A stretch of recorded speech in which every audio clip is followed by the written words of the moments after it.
Hola, esta es la clase de mujeres hermosas de la Escuela Bíblica Dominical de la Iglesia Cristiana Bautista Getsemaní de Guadalajara. Mi nombre es Rebeca Hernández. Vamos a dar inicio con una oración. Gracias, Padre bendito, porque nos permites tomar parte en este estudio. Te damos gracias porque el día de hoy estamos cerrando el último estudio de este primer volumen. Gracias porque nos permitiste tomar tiempo para el estudio y concédenos tener oportunidad de seguir adelante con nuestro conocimiento de tu palabra. Te lo pedimos en el nombre de nuestro Señor Jesús. Amén.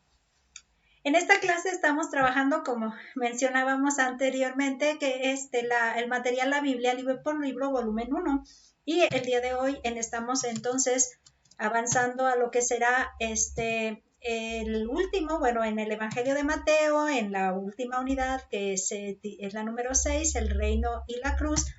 Estamos avanzando al último estudio, el estudio 52, que se titula La resurrección de Jesús.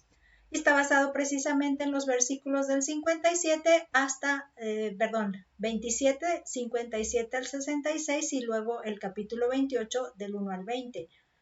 Y el texto básico de la lección está incluyendo los versículos del capítulo 28, pero estamos incluyendo nosotros lo que es el estudio panorámico y le alcanzamos a dar un poquito de observación a los versículos del capítulo 27. El versículo clave de este estudio, de esta lección, está en Mateo 28, versículos 5 y 6, parte A. Y así es como es lo que dice.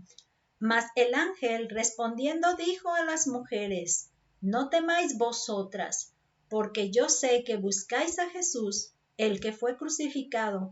No está aquí, pues ha resucitado como dijo. Entonces estamos avanzando, como decimos, a su última lección, y su verdad central dice: Jesús provee la seguridad de la salvación y comisiona a compartir un evangelio victorioso sobre la muerte. Entonces, Él murió, pero venció la muerte.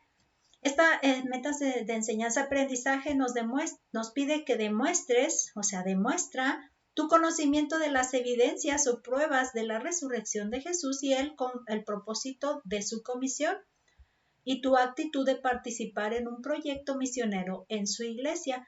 Hacíamos referencia que en esta parte del conocimiento es lo más usual, es que nos ocurre, porque conocemos y lo dejamos mucho en la memoria, pero no es tan fácil cuando pensamos y qué actuar voy a tener respecto a esta enseñanza. Y aquí nos invitan a participar en un proyecto misionero dentro de la iglesia. Entonces, esta sería nuestra oración a partir de esta lección, de este estudio, para que veamos. Por ejemplo, en nuestra iglesia estábamos mencionando que al menos hay 3 que se pueden considerar, que sería la de Tala, y está la de San Andrés en Nayarit, y está la del Húmedo, aquí en la zona metropolitana de la ciudad de Guadalajara. Entonces, son las que creo tenemos actualmente más. No estoy clara en si tenemos alguna otra, pero si hay más, habría oportunidad entonces de tener una participación en alguna de ellas. En el estudio panorámico del contexto tenemos estos puntos que se mencionan en el libro. Dice: Jesús es sepultado, la guardia puesta ante el sepulcro, la resurrección de Jesús, el soborno de la guardia, la gran comisión. Y pues vamos a dar inicio con el primer punto, que se titula Jesús es sepultado. Y esto es en el capítulo 27, que ya dejábamos en la otra lección, del 57 al 61. Dice así: Cuando llegó la noche, vino un hombre rico de Arimatea llamado José, que también había sido discípulo de Jesús. Este fue a Pilato y pidió el cuerpo de Jesús. Entonces Pilato mandó que se le diese el cuerpo, y tomando José el cuerpo, lo envolvió en una sábana limpia y lo puso en su sepulcro nuevo, que había labrado en la peña, y después de hacer rodar una gran piedra a la entrada del sepulcro, se fue. Y estaban allí María Magdalena y la otra María sentadas delante del sepulcro. Esta es la primera referencia. Entonces dice que dentro de las siguientes horas de la muerte de Jesús, su cuerpo fue reclamado. Si recordamos a la hora sexta, está oscureciéndose todo a las 12 del día, se está oscureciéndose todo, y de las horas sexta a la novena se mantiene oscurecido. A la novena el Señor expira. Entonces él muere a las 3 de la tarde. Entre las 3 de la tarde y las horas siguientes, entonces el reclamo del cuerpo se efectúa, ¿no? Y vamos a ir notando esta situación. Dice, en las notas sobre la Biblia de John Wesley, dice cuando llegó la tarde. Aquí dice cuando llegó la noche o a la noche, ¿verdad? Dice, es decir, después de las 3. El tiempo de 3 a 6 lo llamaron la tarde. Y estas referencias las encontramos en Marcos, en Lucas y en Juan. Entonces, la palabra que en realidad se usó para referirse a cuando llegó la que, opsios,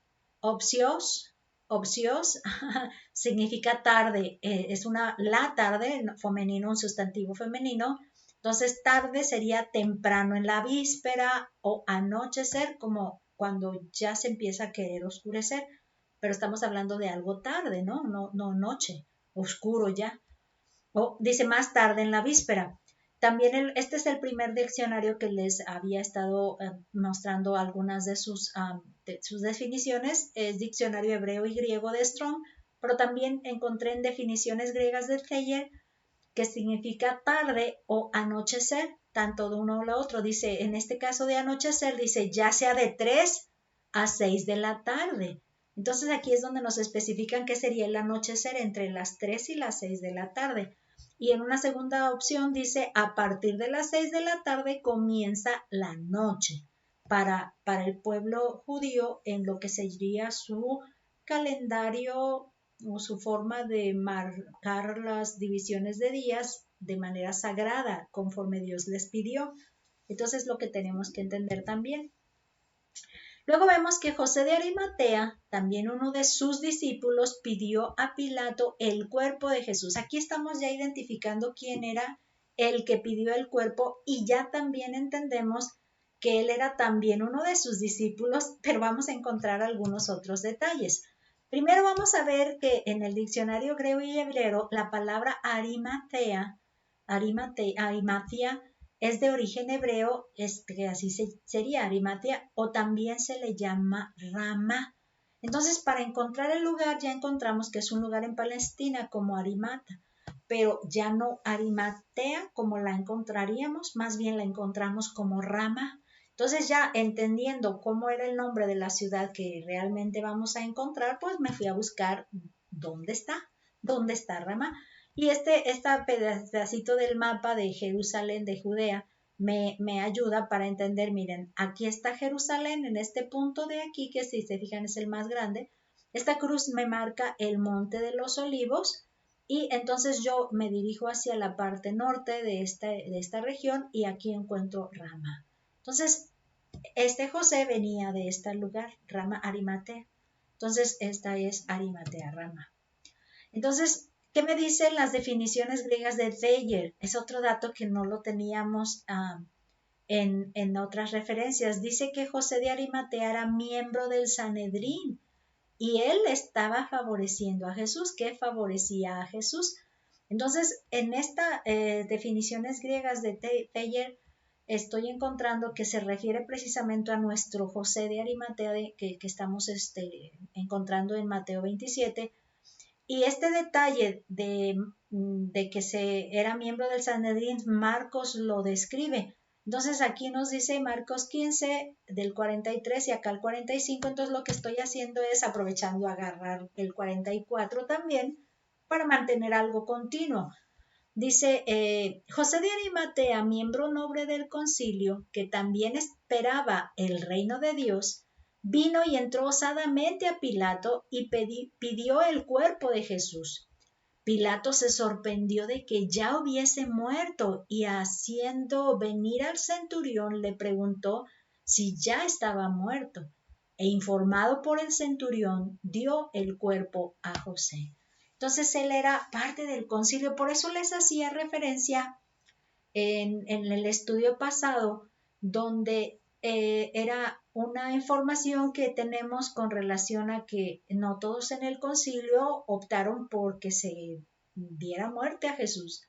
Entonces hubo algunos otros que no votaron, pero quizá mayoría fue la que determinó que sí se le diera muerte al Señor Jesús. Entonces algo que sí nos hace claro entender. Muy bien.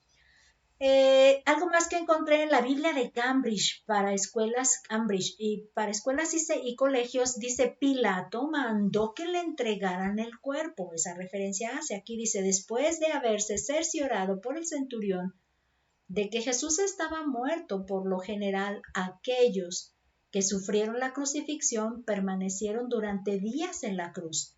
Según la ley romana, el cadáver de una persona crucificada no era enterrado excepto con permiso expreso del emperador.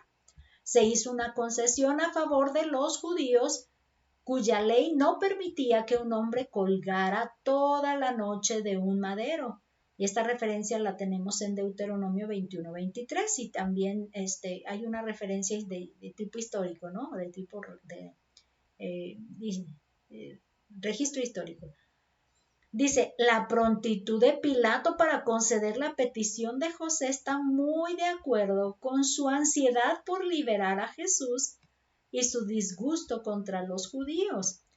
Si José no hubiera hecho esta petición, el cuerpo de Jesús habría sido colocado en uno de los lugares de sepultura comunes designados por el concilio. Esto nos lo hace la referencia Lightfoot. Entonces, esto es una situación muy importante, porque el que José esté participando de este evento nos está dando claridad de que Dios está manteniendo el control de todo lo que le debe ocurrir al Señor Jesús, de no haber sido él el que reclamara, entonces el cuerpo se hubiera sepultado en una fosa común, como lo diríamos hoy en día. Y en cambio, José, que tenía recursos financieramente hablando, pudo comprar una sábana nueva limpia y hacer la sepultura en un lugar donde recién se estaba abriendo esa sepultura, y se entiende que todo esto lo puede hacer una persona rica, una persona con buenos recursos. Por eso entonces es que tenemos una profecía respecto a esto. Dice: la sepultura del Señor Jesús también estaba profetizada. En Isaías 53:9 dice: y se dispuso con los impíos su sepultura, mas con los ricos fue en su muerte, aunque nunca hubo maldad ni hubo engaño en su boca. Entonces, ¿se acuerdan cómo fue sepultado entre dos ladrones? Crucificado entre dos ladrones. Pero cuando ya la sepultaron, entonces entre los ricos, porque fue una tumba recién forjada, recién abierta, ¿no? Y eso es algo, pero no era parte de los impíos. Aquí hace bien claro: nunca hizo maldad ni hubo engaño en su boca. Entonces esta referencia sí es importante que se exponga, ¿no? Ya en el punto número 2, donde tenemos a la guardia puesta ante el sepulcro, lo encontramos en los versículos del 62 al 66 de Mateo 27. Dice: al día siguiente, que es después de la preparación, se reunieron los principales sacerdotes y los fariseos ante Pilato, diciendo: Señor, nos acordamos que aquel engañador dijo, viviendo aún: después de 3 días resucitaré. Manda pues que se asegure el sepulcro hasta el tercer día, no sea que vengan sus discípulos de noche y lo hurten y digan al pueblo: resucitó de entre los muertos. Y será el postrer error peor que el primero. Y Pilato les dijo: ahí tenéis una guardia, id a asegurarlo como sabéis. Entonces ellos fueron y aseguraron el sepulcro, sellando la piedra y poniendo la guardia. Entonces aquí los líderes religiosos piden a Pilato que se asegure la tumba. Pero fíjense que aquí me empieza así como que hacer como que centellando ahí, ¿no? Que estos líderes, ¿qué interés tenían en esto? Miren, me vino ese pensamiento. Ellos sabían quién era Jesús. Ellos escucharon a Jesús varias ocasiones decir que él era el Hijo de Dios. Les daba mensajes donde ellos mismos sacaron por conclusión que al decir que era igual a Dios o que era hijo de Dios, entonces era Dios mismo, porque no puede haber un hijo de Dios sin ser Dios mismo. Ellos lo reconocieron, desde que lo reconocieron dijeron. Por eso el Señor Jesús hizo una parábola donde habla de los labradores malvados, donde dice que no querían entregar el fruto de lo que por lo que estaban rentando al dueño, y mandaba a que recogieran y no querían entregarlo, hasta que por fin manda al hijo, y cuando ven que es el hijo dicen, este es el heredero, él es el que nos estaría reclamando esta tierra. Entonces deciden asesinarlo y entonces apropiarse de la heredad. Entonces ellos se dieron cuenta que el Señor hablaba de esa manera de ellos, que esa era la forma en que ellos pensaban. Por lo que entonces, entendiendo ese mensaje, estos líderes religiosos saben quién es Jesús y lo que quieren es deshacerse de él para quedarse con el dominio que tienen hasta ahorita. Porque cuando todos se vayan detrás de Jesús, ya no van a tener a nadie a quien guiar y ya no van a tener nada de autoridad sobre su pueblo. Entonces, todo lo que ellos venían apropiándose de mensaje, yo tengo la verdad y yo te la voy a administrar a ti. Ahora que ven que Jesús mismo ya como Dios viene y nos habla de la verdad que Él quiso transmitir en la palabra, su palabra, entonces ellos se quedan con manos vacías para seguir otorgando y administrando, ¿no? Entonces, ellos están preocupados porque el poder que tienen y la autoridad que tienen y las ganancias que tienen ya no las van a tener, entonces están ansiosísimos para que las cosas no se den. Entonces aquí nos deja ver algo, miren, ¿por qué quieren asegurar la tumba? Por lo menos ya está muerto. Ellos saben que es el Hijo de Dios. Ellos están entendiendo que va a ocurrir eso. Eso va a ocurrir. Entonces, la guardia de alguna manera para ellos tiene alguna intención. Alguna intención esa guardia tiene para evitar algo allí. Evitar algo, pero no por los discípulos. Yo estoy entendiendo que ellos saben bien qué características tiene este ser que ellos entregaron a la muerte y que ahora están mandando una guardia para que impida algo que va a ocurrir, que ellos saben que va a ocurrir. Entonces no sé si a lo mejor van a impedir que se saliera habiéndose despertado el Señor y que no se saliera, que no se moviera esa piedra. Humanamente uno piensa, ellos querían impedir algo que sabían que iba a ocurrir desde el poder que Jesús había profetizado o declarado, ¿no? Fíjense bien en el comentario de Jameson Fausset Brown, que ya tenía rato que no lo habíamos mencionado, dice, ahora bien, el día siguiente que siguió al día de la preparación, es decir, después de las 6 de la tarde de nuestro sábado, la crucifixión tuvo lugar el viernes y todo no terminó sino hasta poco antes de la puesta del sol, cuando comenzó el sábado judío. Y aquel día de reposo era un gran día, según lo menciona Juan 19:31, siendo el primer día de la fiesta de los panes sin levadura.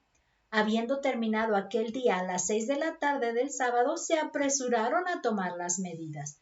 Entonces, algo que sí nos va a quedar claro es que todo está ocurriendo de una manera muy continua, ¿no? Ya ellos pasando al momento de que ya está enterrado, porque ya lo pusieron en una tumba, entonces ellos dicen, vámonos, lo que sigue de una vez vamos a tomar medidas, ¿no? Y antes de que empiecen las fiestas, todavía muy fieles a sus ceremonias. Fíjense bien, teniendo una guardia a su servicio, los líderes religiosos sellan la tumba y ponen la guardia en vigilia, pues ellos saben que Jesús resucitaría al tercer día como prueba de ser quien decía ser. Entonces, si ellos saben quién es Jesús, que Jesús es el Hijo y lo que quieren es deshacerse de él, entonces están buscando que esta guardia algo tiene que hacer en este momento de que el Señor efectúe su resurrección, ¿no? Eso es algo que es importante que lo tengamos claro, porque sí saben que es Jesús, el Hijo de Dios, sí saben, y la parábola que el Señor Jesús los exhibió dijo, las exhibió, los labradores malvados. Aún en el comentario de Jameson, Fawcett Brown encontró que dijo mientras aún vivía, es lo que les argumentaron a Pilato. Dice, este es un testimonio importante de los labios de sus más acérrimos enemigos, de la realidad de la muerte de Cristo, la piedra angular de toda la religión cristiana. Dice, después de 3 días, en esa referencia dice que, de acuerdo con la costumbre judía de contar, no necesita significar más que después del comienzo del 3er día. Esta es otra cosa que parece que nos enreda cuando decimos, es que él muere el viernes y luego está el sábado y luego está, entonces decimos, son 2, 3 días, ¿no? Al 3er día o después de 3 días, o sea, esa forma de argumentar gramaticalmente nos enreda un poco, pero dice que podemos entenderla al comienzo del 3er día, se puede entender correctamente. Entonces que también él dijo, me levantaré como de nuevo, ¿no? Estaré levantado de nuevo y mantener erguido y vivo, ¿no? Nuevamente.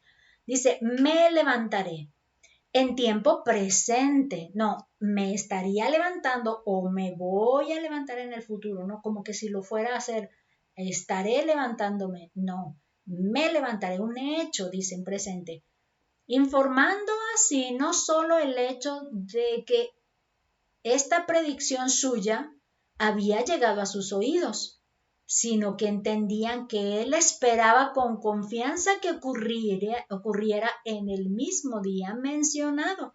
Entonces ellos tenían que cerciorarse, no lo vamos a dejar salir, lo vamos a tener que ocultar, como cuando lo hacen desaparecido, que es una típica artimaña de nuestros gobernantes que no quieren ser descubiertos con algo y hacen desaparecer al que los quiere acusar, ¿no? En este caso Jesús los iba a acusar de engañar a todos cuando diera la evidencia de que era quien decía ser al resucitar, entonces tenían que ocultar esa evidencia. Y algo hacía esa guardia ahí. Muy bien, vamos a ver ahora la resurrección. Por lo menos estaban queriendo cerciorarse de algo, ¿no? Esta resurrección de Jesús la vamos a encontrar en el capítulo 28 del versículo 1 al 10, que dice así. Pasado el día de reposo, al amanecer del primer día de la semana, vinieron María Magdalena y la otra María a ver el sepulcro. Y hubo un gran terremoto porque el ángel del Señor descendiendo del cielo y llegando removió la piedra y se sentó sobre ella. Su aspecto era como un relámpago y su vestido blanco como la nieve. Y de miedo de él los guardas temblaron y se quedaron como muertos. Mas el ángel respondiendo dijo a las mujeres, no temáis vosotras, porque yo sé que buscáis a Jesús, el que fue crucificado. No está aquí, pues ha resucitado como dijo. Venid, ved el lugar donde fue puesto el Señor. E id pronto y decid a sus discípulos que ha resucitado de los muertos. Y he aquí va delante de vosotros a Galilea, allí le veréis. He aquí, os lo he dicho. Entonces ellas, saliendo del sepulcro con temor y gran gozo, fueron corriendo a dar las nuevas a sus discípulos. Mientras iban a dar las nuevas a los discípulos, he aquí Jesús les salió al encuentro diciendo, salve.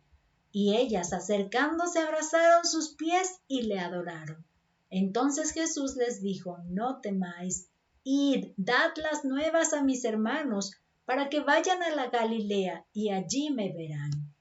Entonces, el día tan esperado para los personajes que interactuaron en la muerte de Jesús llegó. ¿Y por qué hago esta referencia? Porque estoy pensando en los sacerdotes, en los líderes religiosos que estaban esperando ver qué iba a pasar este día. Y porque en las otros evangelios nos mencionan cómo estas mujeres que aquí se describen prepararon especies para ir luego en este siguiente día, porque descansaron en el reposo. Ellos limitan sus actividades para lo que llaman el sábado, día de reposo. Entonces, para el domingo ya estaban listas para ir a ver el sepulcro y a preparar el cuerpo, darle algunas especias ahí para que, como tipo de parte del embalsamamiento, ¿no? Duran es parte que no se echa a perder tan rápido el cuerpo, etc. Muy bien, en el tesoro del conocimiento de las escrituras que les decía que es referencias cruzadas, donde nos dice de dónde se obtienen estos pasajes en tal parte muy semejante en esta otra parte, bueno, pues dice, 3 evangelistas dicen que esta operación o transacción registrada en este versículo ocurrió el primer día de la semana. 3 evangelistas, dice, temprano en la mañana, cerca de la salida del sol, y Juan dice, cuando aún estaba oscuro. Estas son las referencias y estas vienen a ser las expresiones en griego, ¿no? Y con la forma de cómo las describe Strong en el diccionario griego y hebreo. Dice, no significa en la tarde del sábado, sino sábados. Esto es lo que nos dice aquí. Fíjense que estas palabras lo que nos dicen es que se refiere a un plural de sábados. Terminados los sábados, y este es otro tipo de enredo para mí. Pero bueno, por lo tanto, habiendo concluido la fiesta, el término fin de los sábados denota el tiempo muy claramente. Es que en realidad esta es la expresión que dice, cuando llegado el fin de los sábados, es una expresión que ahí está registrada. Entonces nos dice, ¿por qué está pensando en sábados? Entonces, me acuerdo que cuando estaba en el seminario, escuché al hermano Lee Baggett que mencionaba que en esta ocasión se tuvieron sábados seguidos. Algo así recuerdo haberle escuchado, pero no me quedó muy claro de que eran 2 sábados seguidos, como si hubieran partido algunas horas de una tarde para que fueran un sábado y algunas horas del otro para que fueran el otro sábado. Eso es lo que me acuerdo. Entonces, cuando aquí me habla de plurales, me hace recordar ese evento. Recuerdo que el hermano lo mencionaba, pero como que todavía no me queda muy claro y espero tener oportunidad de entenderlo. Dice que entonces queda esta referencia a 2 sábados queda ahí muy claro. La otra sería que hubiera citado el inicio de un sábado con el inicio de otro por una semana completa. Esa es la otra referencia que a mí me da sentido. Dice, nuevamente se puede observar que los judíos, hablando de su Pascua, a veces hablan de acuerdo con su cómputo civil, en el que midieron los días de la salida del sol a la salida del sol. Entonces, de salida del sol a salida del sol. Pero también a veces dice según su cómputo sagrado, que era de la puesta del sol a la puesta del sol. Entonces, de las 6 de la tarde de la noche de un día empieza el otro. Entonces, y así, y termina en el otro 6 de la tarde del otro. Y acá no, acá que sería la 7 de la tarde de la mañana, supongamos 6 de la mañana, acá a la mañana y en la mañana. Salida y puesta, ¿no? Esas serían las maneras en las que ellos, entonces es un poco confuso para nosotros entender qué estaban usando para hacer el cómputo de días, mañanas y tardes, ¿no? Bueno, es una referencia que, bueno, se las pongo porque de pronto sí me hizo recordar lo que me contaba el hermano Baguette en la clase. Dice, 2 mujeres llegan para atestiguar la resurrección del Señor Jesús. También es una parte interesante. Miren, igual, este es el comentario de la Biblia del expositor.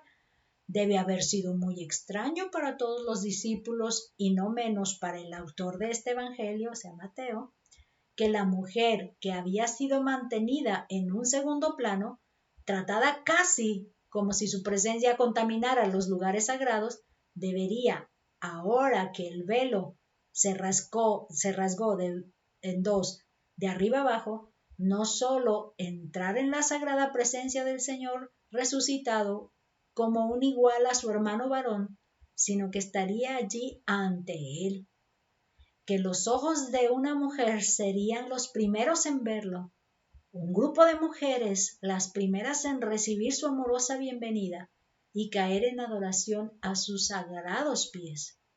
Sin embargo, fue así. Entonces, esa última expresión está un poco rara, pero es que la debemos entender así. Debió haber sido muy extraño para ellos que esto ocurriera, pero en realidad, extraño o no, sin embargo, se hizo así, extraño o no, así fue como sucedió. Entonces la mujer tuvo como una manera de elevar su dignidad otorgándole este privilegio de ser las primeras que vieran estos acontecimientos. Entonces, nos tocó como mujer ser elevadas en esta dignidad. Dice, ellas debían comunicar el mensaje a los discípulos de Jesús, que debían verlo en Galilea y que él ya iba delante de ellos para allá. Eso es lo que les dijo el ángel, ¿no? Que debían comunicar. Entonces, en el comentario sobre toda la Biblia de Matthew Henry, también ya tenía tiempo que no se los había incluido, dice, a los discípulos de Cristo primero se les debe dar la noticia a los discípulos. Dice, no id, decidlo a los principales sacerdotes o a los fariseos para que se confundan, sino dilo a los discípulos para que se consuelen. Dios anticipa la alegría de sus amigos más que la vergüenza de sus enemigos, aunque el perfeccionamiento de ambos está reservado para el más allá. Dile a sus discípulos, quizá ellos crean tu informe. No obstante, diles primero, para que se animen a sí mismos bajo sus presentes aflicciones y dispersiones. 2, para que puedan investigarlo por sí mismos. Entonces, cuando nos dan una noticia y nos interesa saber más, vamos y averiguamos. Y es lo que se pretendía que ellas dijeran para que ellos quisieran saber más y que investigaran, ¿no? Este era el plan. Y luego dice, Jesús les confirma, luego que se encuentran a Jesús, ¿no? Jesús les confirma el mensaje que deben comunicar, pero hace referencia a sus hermanos. Esta es la parte que también queda un poquito extraña, porque está, pues, para los comentarios que encuentro también un poquito difícil de entender. Por ejemplo, está el comentario de Jameson Fossetta Brand, dice, y decid a mis hermanos que vayan a Galilea y allí me verán. Dice, los hermanos a los que se hace referencia aquí deben haber sido sus hermanos según la carne. Y aquí nos menciona Mateo 13:55, es donde menciona 4 de sus hermanos. Dice, porque sus hermanos en el sentido más elevado, es decir, de tipo espiritual, según Juan 20:17, tuvieron varias reuniones con él en Jerusalén antes de que fueran a Galilea, porque dice que estaban en el aposento alto y se les apareció allí. Entonces dice, las cuales se habían perdido si hubieran sido las personas ordenadas a Galilea para encontrarse con él. Entonces fíjense que sí se hace así como que, ay, sí, pues sí se les apareció ya en el aposento alto, y luego dice que cuando se volvió a reunir, estaban reunidos, no estaba primero Tomás y luego sí, ya estuvo Tomás en la siguiente. Entonces dices, pudo entonces ser más a sus hermanos de carne, pero igual está medio difícil de poder determinar, ¿no? Y luego, esta es la de Mateo 13:55. ¿No es este el hijo del carpintero? ¿No se llama su madre María y sus hermanos Jacobo, José, Simón, Judas?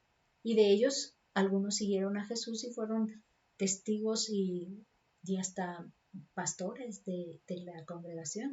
Entonces, y en Juan 20:17 dice, Jesús les dijo, no me toques porque aún no he subido a mi Padre, mas ve a mis hermanos y diles, subo a mi Padre, a vuestro Padre, a mi Dios y a vuestro Dios. Entonces esta otra referencia nos hace pensar que se refería a sus hermanos, ahora como decimos, como ya adoptados de Dios, como ya habiendo ya sido nuestra condición de hijos con Dios, cambiado nuestra condición de hijos con Dios, por lo tanto, si Él es hijo de Dios, somos hermanos de Jesús. Entonces, también esta es la otra referencia que se está entendiendo. Ok, vamos al punto 4 que dice el soborno de la guardia. Esta la encontramos en Mateo 28 del 11 al 15. Dice, mientras ellas iban, he aquí, unos de la guardia fueron a la ciudad y dieron aviso a los principales sacerdotes de todas las cosas que habían acontecido, y reunidos con los ancianos y habido consejo, dieron mucho dinero a los soldados diciendo, decid vosotros, sus discípulos vinieron de noche y lo hurtaron, estando nosotros dormidos. Y si esto lo oyere el gobernador, nosotros le persuadiremos y os pondremos a salvo. Y ellos, tomando el dinero, hicieron como se les había instruido. Este dicho se ha divulgado entre los judíos hasta el día de hoy. Estamos hablando de que Mateo escribió, y en ese tiempo que Mateo escribió, se seguía divulgando que esto era lo que había ocurrido, la versión, ¿no? Entonces, lo primero que vamos a entender aquí es que una negación trae en cadena a otra más. Por lo menos estoy refiriéndome a los líderes religiosos, porque miren, los líderes religiosos decidieron no reconocer a Jesús como el Hijo de Dios. O sea, decidieron no reconocerlo, pero sabían que lo era.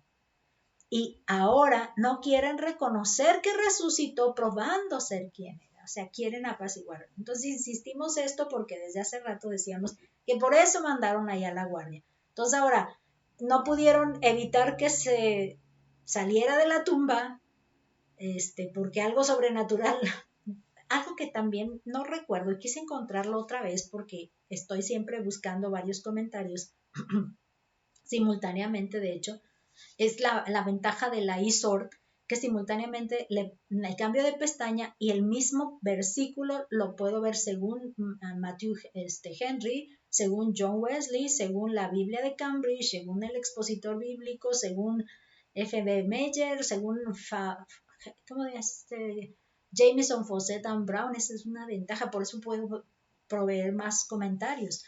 El detalle entonces es que mencionaba que el que se haya removido la piedra del sepulcro no fue para liberar a Jesús, porque Jesús en realidad, nuestro Señor Jesús ya resucitó y salió por sí mismo. Una evidencia de esto nos dice que cuando estaba cerrada la puerta, creo en un lugar, no sé, no recuerdo si fue el aposento donde estaba cerrada la puerta, dice que él se apareció, aún cerrada la puerta. Entonces es capaz de traspasar los espacios cerrados. Por lo tanto, esa piedra no fue movida para que saliera Jesús, pero sí para que fuera vista la evidencia de que estaba vacía. Porque si se queda vacía, pero está cerrada y nadie se puede cerciorar viendo, entonces las mujeres en el relato se da a entender que sí vieron las evidencias y eso fue lo que les pidió el ángel. Vean que no hay. Entonces, la piedra es movida para que vean los que deben atestiguar que está vacía y no para liberar a Jesús. Eso también me quedó muy claro y no lo hallé, se los quería poner con las mismas palabras que lo decía el comentarista. En las notas sobre toda la Biblia, déjenme nada más verificar si no dije, entonces no quieren reconocer, ¿no? Dice, digan, que es lo que les están mencionando los líderes que a los soldados que digan, ¿no? Dice, sus discípulos vinieron de noche y lo robaron mientras dormíamos, que así deberían decir. Entonces el argumento de John Wesley dice, es posible que cualquier hombre sensato pueda digerir esta pobre y superficial inconsistencia. Es posible. Si estaban despiertos, ¿por qué dejaron que los discípulos se lo robaran? Ellos tienen armas. Si estaban dormidos, ¿cómo saben que ellos lo hicieron? Que se lo llevaron si estaban dormidos.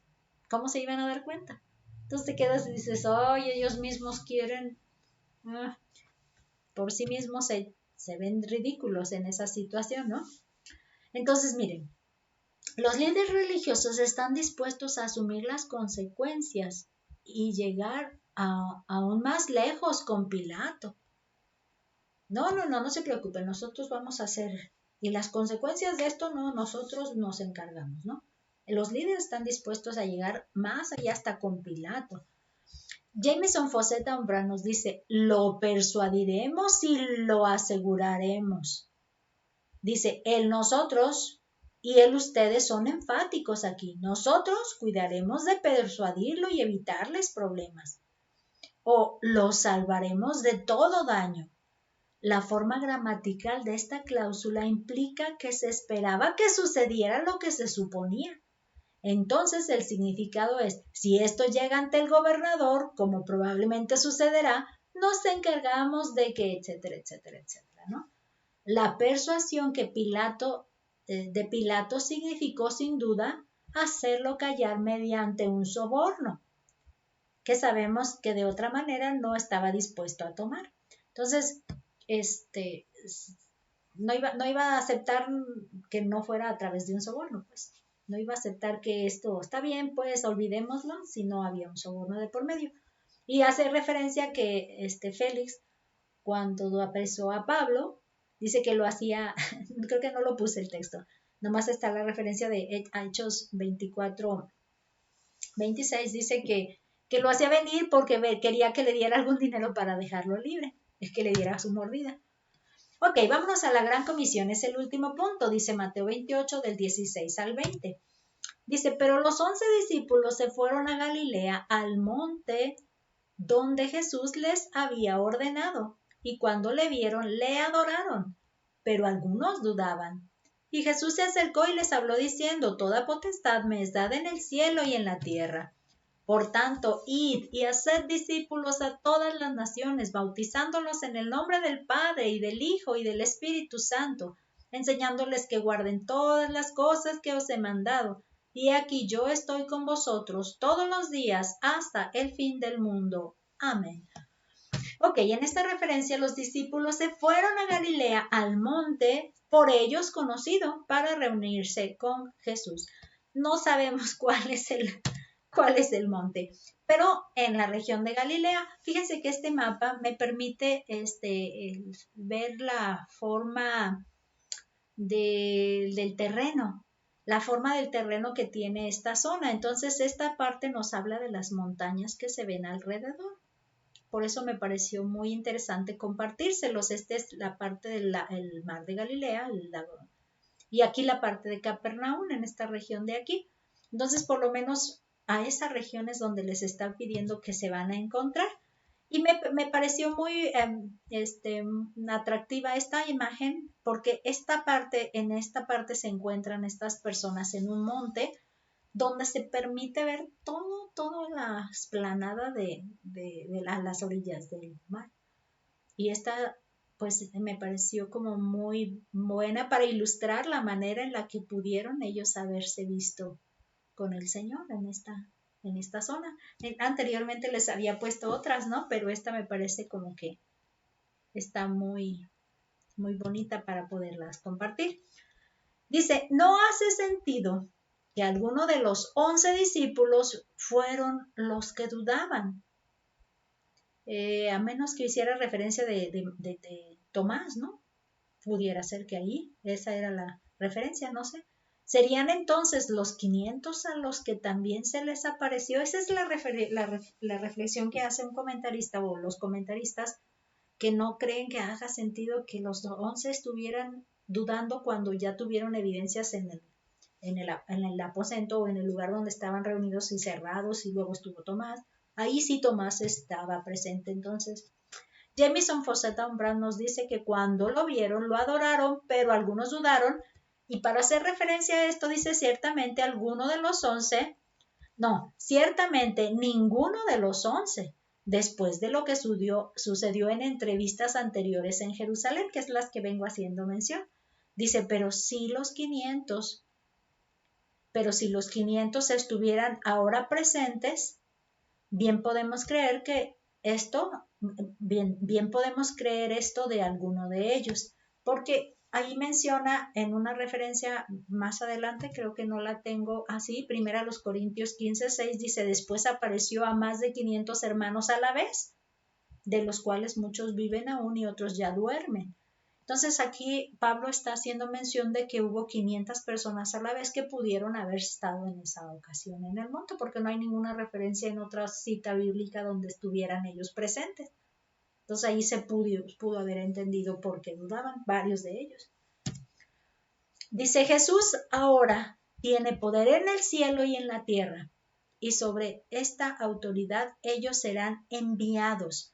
Fíjense que otra vez viene a mi mente ese pasaje de Daniel donde dice que el Señor Jesús recibió el cetro, recibió el reconocimiento, entregaron su documento de posesión del reino, que sería un cetro, su documento, pero un cetro que le hacen pasar el dominio, la posesión de la herencia, del apoderamiento de lo que es el reinar no solo en el cielo, sino en la tierra. Entonces estamos entendiendo que si desde este momento el Señor ya recibió ese reino, ese poder en el cielo y en la tierra, entonces para el año 70 lo que más bien está Él llegando a concretar, a establecer sería la permanencia, como decía en una lección anterior, donde ya no hay obstáculos que permitan el avance. Entonces, este trabajo de evangelismo que tuvieron que hacer Pablo, todos, porque les hacía mención que yo estoy convencida de que el Apocalipsis también fue escrito antes del año 70 y que todas las referencias, o bueno, no todas, podríamos sacar algunas, de ahí están haciéndose mención hacia el año 70 y el juicio que estaría recibiendo Jerusalén.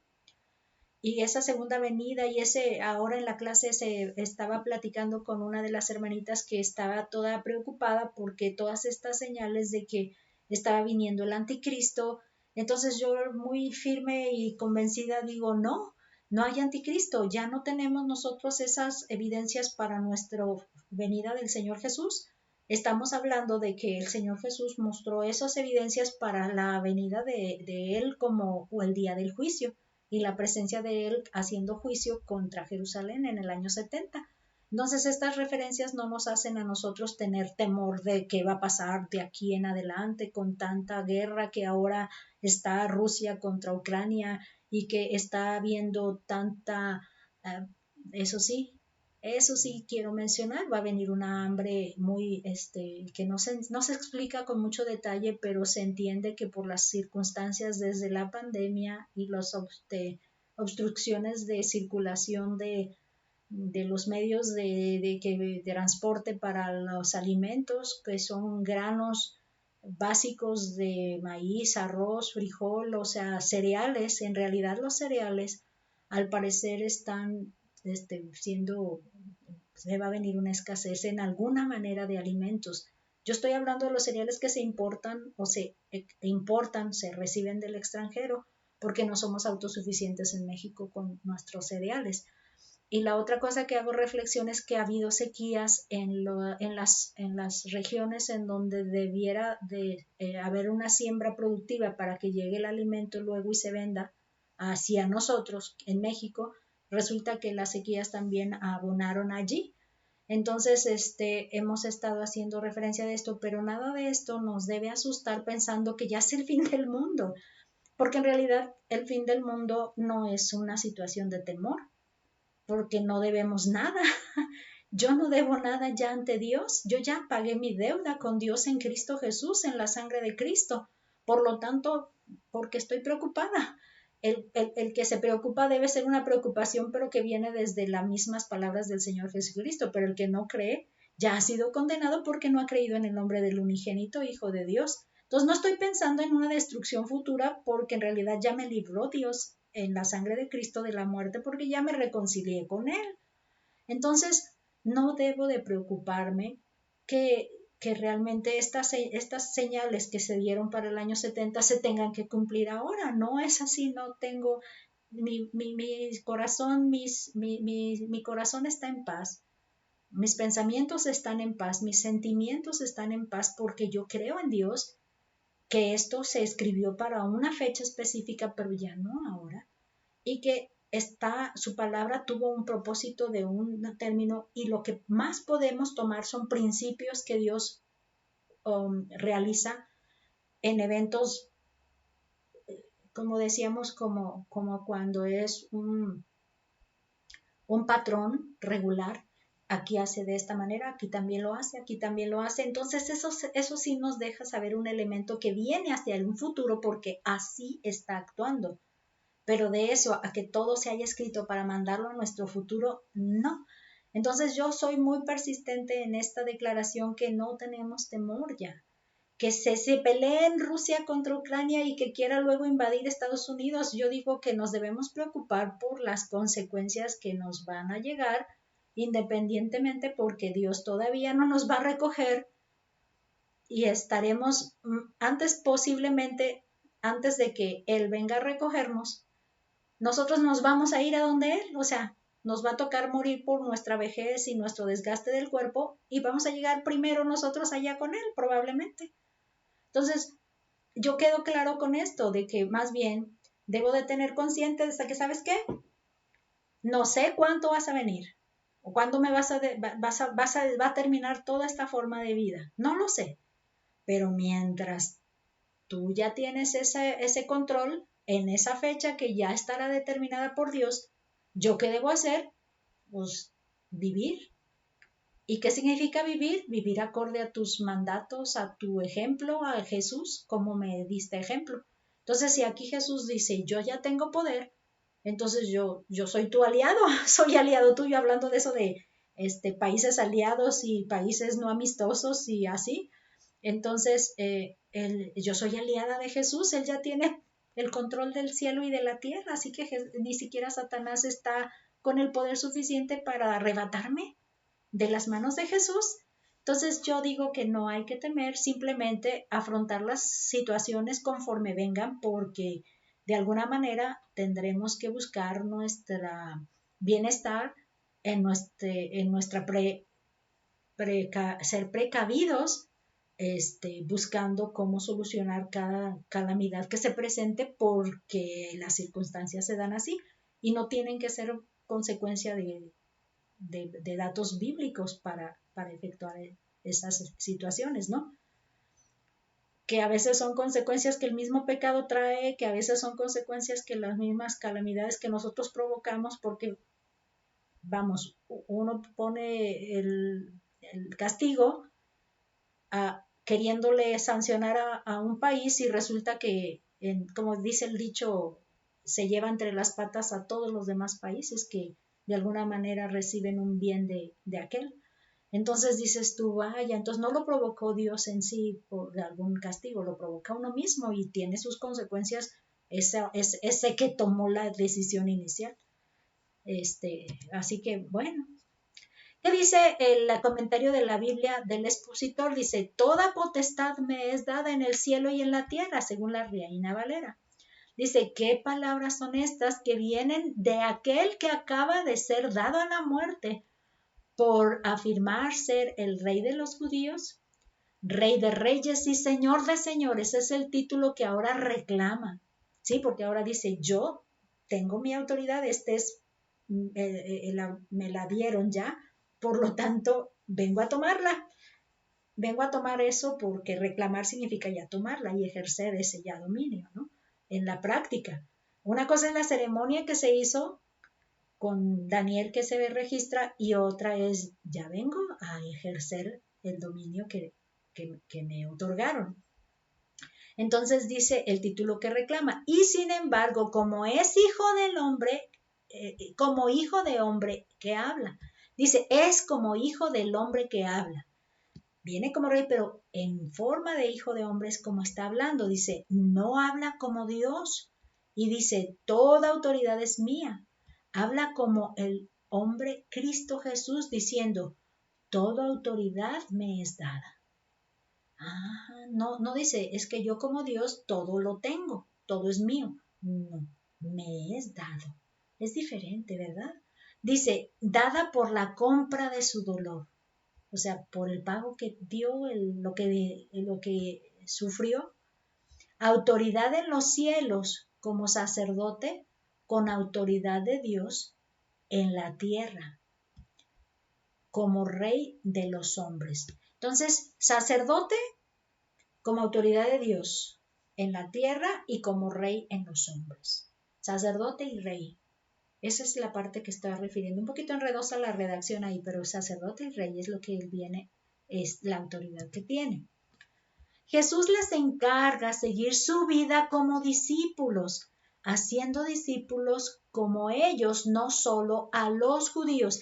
¿Recuerdan cuando el Señor Jesús los manda a los discípulos y les dice, id primero a las ovejas perdidas del pueblo de Israel y no se metan con otros, más los perdidos? en este ya no habla de los perdidos de los judíos, porque el Señor Jesús tuvo que, como hacía yo el ejemplo, levantar piedras para ver, hay fe de cada judío que tuvo frente a él cuando llegó a hablar del mensaje, el reino de Dios ha llegado, y ahí es donde ya se dio cuenta de que no había fe para muchos de ellos, por lo tanto, no hubo manera de poder detener el castigo del año 70. Entonces, ¡puf! Esa evidencia es como cuando destruyó a Sodoma y a Gomorra. Voy a ver si ya el colmo ha llegado y aboga por 50, luego menos y menos y menos, ni siquiera 10 hubo. ¿Qué hace? El que era justo lo saca de ahí y destruye entonces a todos. Esto muy parecido a esta semejanza hace en Jerusalén. El Señor Jesús estuvo viendo quién tiene fe, quién tiene fe, quién tiene fe. Entonces, ¿qué fue lo que pasa? Saca a los que sí son creyentes y destruye a Jerusalén. Eso es lo que pasó, por eso les da las señales para que ellos se salven físicamente hablando y que no sean destruidos con la derrota de Jerusalén, destrucción de Jerusalén y del templo. Entonces, esto es algo que sí nos queda claro porque ellos deben seguir su vida como discípulos, viviendo las enseñanzas y poniéndolas en práctica, haciéndose vivir como Cristo vivió, ejecutando las mismas cosas que Él hacía, porque hasta les dio la manera de señales. Y eso es algo que les dice las señales que van a poder hacer, ¿no? Pero lo que sí, el verbo que usa para decir ir, dice peruomai, que significa atravesar. Es decir, viajar literal o figuradamente, especialmente retirarse, figuradamente morir. Pero me llama la atención vivan, partir, ir lejos, hacia adelante, con un camino propio. O sea, ya no van especificados aquí, acá, vayan a tal ciudad, a tales personas, un camino propio. Eso es lo que me está latiendo mucho en estos derivados, ¿no?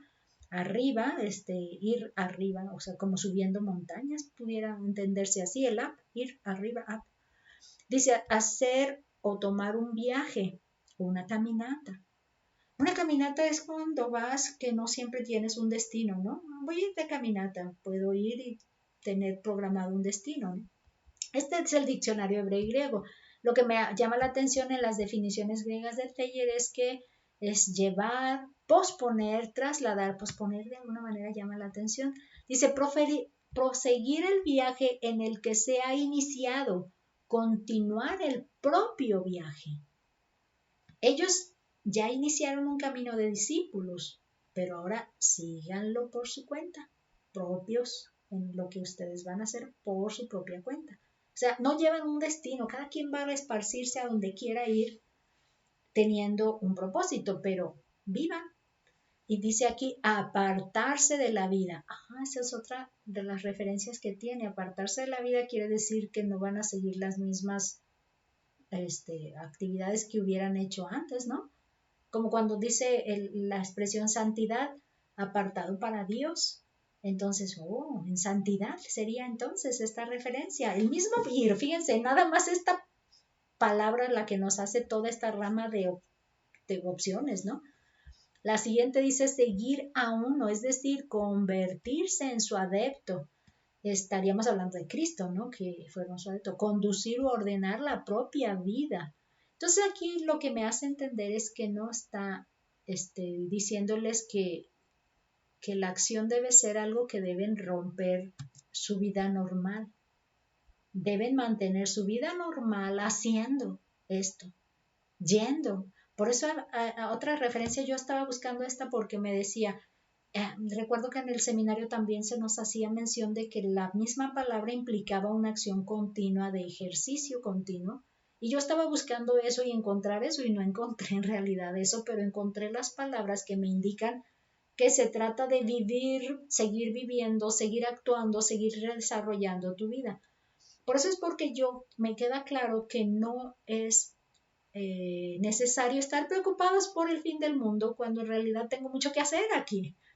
O sea, yo tengo cosas que hacer aquí porque tengo que seguir una vida que dé ejemplo de que soy cristiana, de que Cristo está en mi corazón y que está actuando de manera que me da acciones que me dicen que Él vive en mi corazón. Él está vivo porque Él vive en mi corazón y me lo está demostrando cada vez que me está cambiando y corrigiendo y actuando diferente en mi vida. Cosa que ya no así, que ya no quiero hacer, por ejemplo. También la otra referencia es que nos dice que ya no es a las ovejas perdidas del pueblo de judío, ¿no? Dice aquí etnos, es al pueblo, dice a todas las naciones, dice ahí, habla de las razas, dice como del mismo hábito, de las mismas costumbres, también era la otra palabra que encontraba que se menciona. Entonces, una raza es aquellos que tienen las mismas costumbres, esta tiene otras costumbres y por lo tanto se diferencian. Es decir, una tribu, específicamente un extranjero no judío. Usualmente, por implicación, le llamaban pagano. Nomás los judíos son santos. Porque decían, yo conozco a Dios y hago su voluntad. Ellos así decían. Por eso los demás no conocen a Dios, son paganos. Y le llamaban gentil, idólatra. Y la otra forma de versión sería una nación y un pueblo de manera generalizada, ¿no? Dice, cada nuevo discípulo debía ser bautizado y enseñado en el mensaje del reino de Cristo Jesús. Estamos hablando de que el reino ahora le pertenece a Cristo Jesús. Él dice, toda potestad me es dada en el cielo y en la tierra. El reino del que él venía predicando ahora está bien claro que pertenece a Cristo, ¿no? Entonces ese mensaje cada discípulo lo debe, dice, ser bautizado y enseñado. Y aquí hay una diversidad de elementos que nos hacen ver, entonces todos tienen que ser bautizados y tienen que ser enseñados. Esta es la parte que vamos a hacer ahora mención. Y fíjense que las notas sobre la Biblia de John Wesley nos dice discipular a todas las naciones. Esa es la referencia que vamos a observar aquí. Dice, hazlos mis discípulos. ¿Qué es lo que quiere decir? Hazlos mis discípulos. Dice, esto incluye todo el diseño de la comisión de Cristo. ¿Cuál es todo el diseño? Bautizar y enseñar son las dos grandes ramas de ese designio general. Entonces, no vamos nada más a hablar argumentando el mensaje.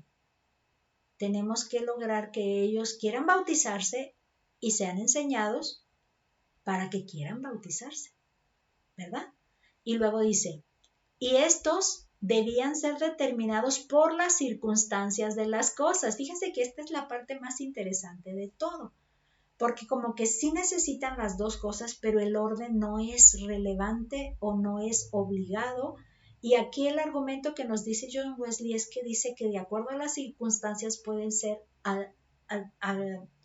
que dice el orden de los factores no altera el producto, como dicen las matemáticas, ¿no? El orden de los factores que se están usando, si lo pones antes o lo pones después, no altera lo que queremos que se logre.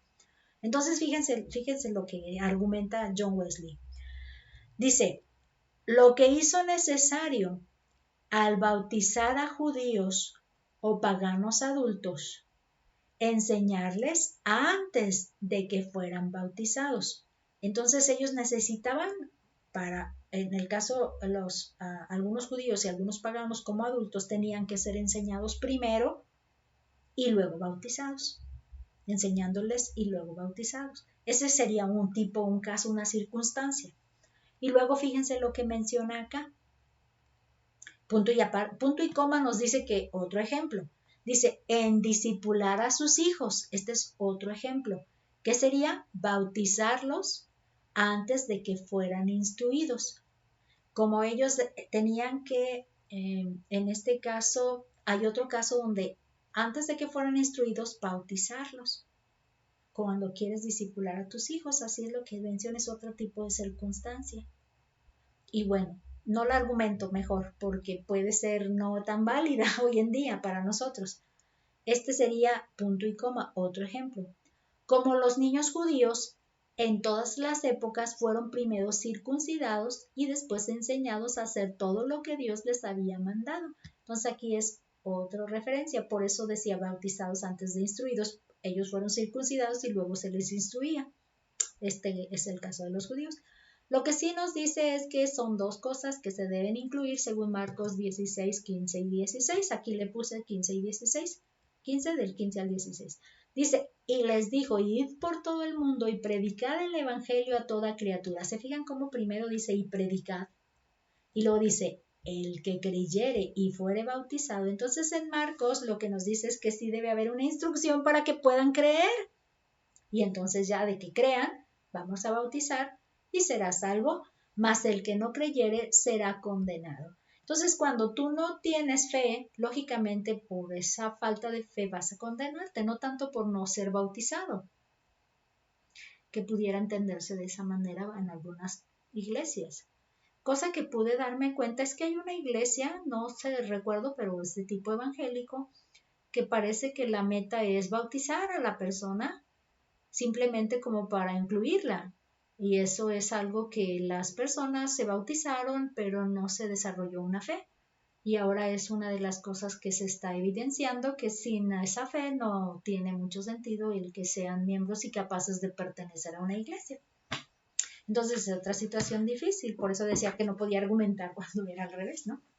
Dice que para llevar a cabo esta encomienda Jesús les da las bases por medio de las cuales podrán hacerlo. Y esta parte me gustó mucho, por eso se las estoy compartiendo. Jameson Fawcett Ambrose dice que puso estímulos, según ellos. Bueno, según estos comentarios, este comentario dice, son como estímulos que podemos ver. Dice, todo el poder en el cielo. Cuando dice, toda potestad me es dada, ese sería un primer estímulo. Todo el poder del amor, sabiduría, fuerza del cielo y todo poder en la tierra, poder sobre todas las personas, todas las pasiones, todos los principios, todos los movimientos, para inclinarlos a este alto propósito, la evangelización del mundo.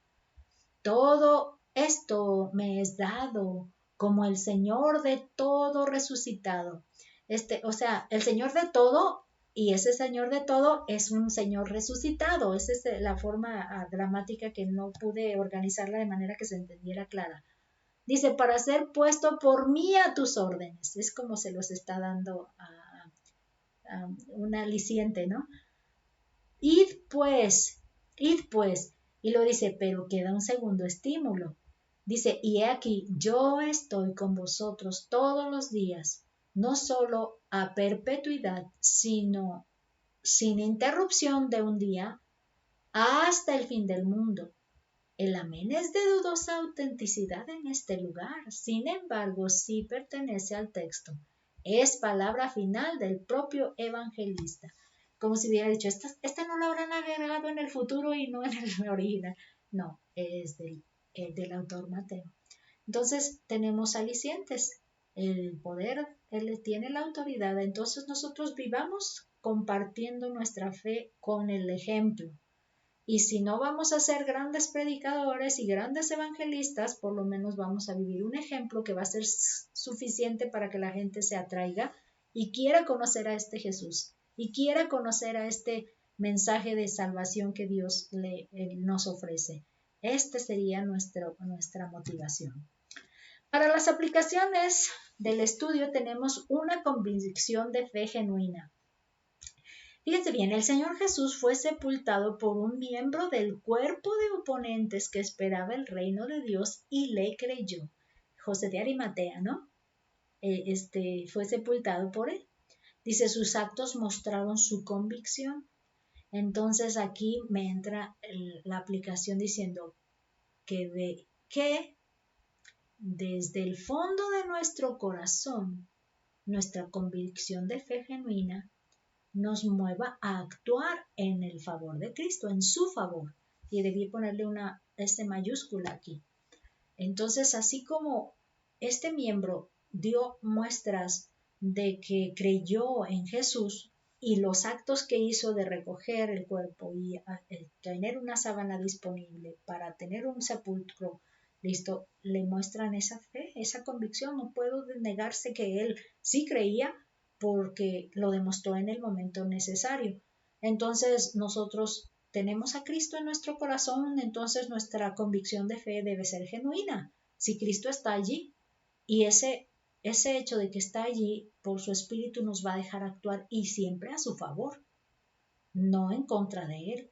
Entonces esto sí, una convicción genuina va a necesitar esas evidencias que nos digan que es de parte de Dios que se está actuando por su espíritu que ya mora en nuestro corazón.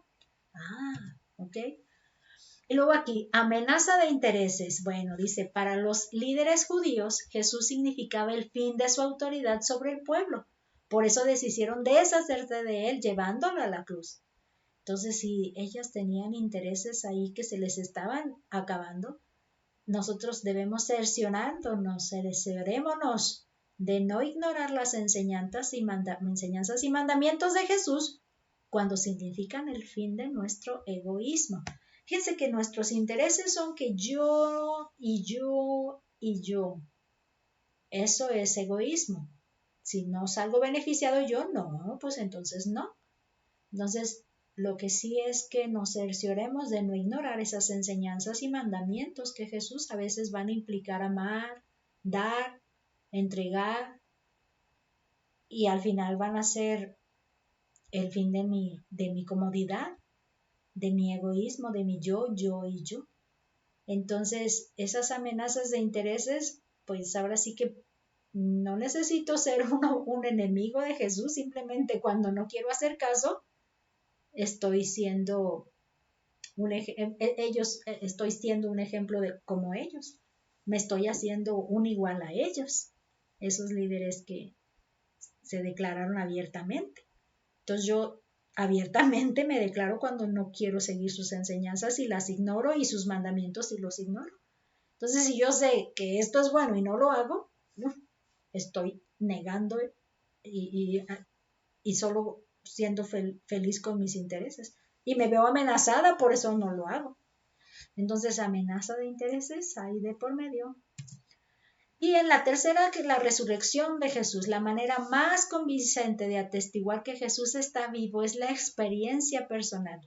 Si Jesús vive en mi corazón, seré capaz de hacer lo que Él me pida que haga porque Él me da el poder de su espíritu para poder lograrlo. Si yo no soy capaz de hacer algo que Dios me dice que debo hacer, entonces quiere decir que no tengo nada de Dios para que lo haga. Entonces no soy capaz de hacerlo. Si Él dice que me da el poder para hacerlo y no lo hago, entonces significa que no hay ese poder en mí, entonces no digas que hay, porque no hay, porque no hay. Ok, ya no hay lecturas bíblicas, aquí es el final. Esta es la última lección y espero que el Señor les haya bendecido y nos haya bendecido porque a mí me bendijo grandemente y me ha cambiado mucho, mucho, mucho de mi vida. Y gloria a Dios porque ha hecho grandes cosas en mí en este año de trabajo. Que Dios les haya bendecido así, esa es mi petición. Vamos a orar para despedirnos. Gracias, Padre bendito, porque es cierto, Padre, nos dejamos ver en tu espejo y tú nos has hecho cambiar varias cosas, nos has cambiado. Gracias, Señor, por tu espíritu, porque Él ha modificado, porque nos ha hecho sentir diferente, pensar diferente. Y sabemos que tú eres el único que hace capaces de esto con tu palabra. No permitas que esto se acabe aquí, llévanos a poder seguir adelante sabiendo que esto es algo que se ejercita día a día y que si no lo ejercitamos se puede atrofiar y podemos olvidar qué bien se siente, qué bien es estar en tu voluntad y en tanto aprendizaje y tanto cambio bueno para nuestra vida. Gracias, Señor, te damos por todo este tesoro grande que nos has permitido tener. Para la gloria tuya, en el nombre de Cristo Jesús. Amén. Hasta la próxima.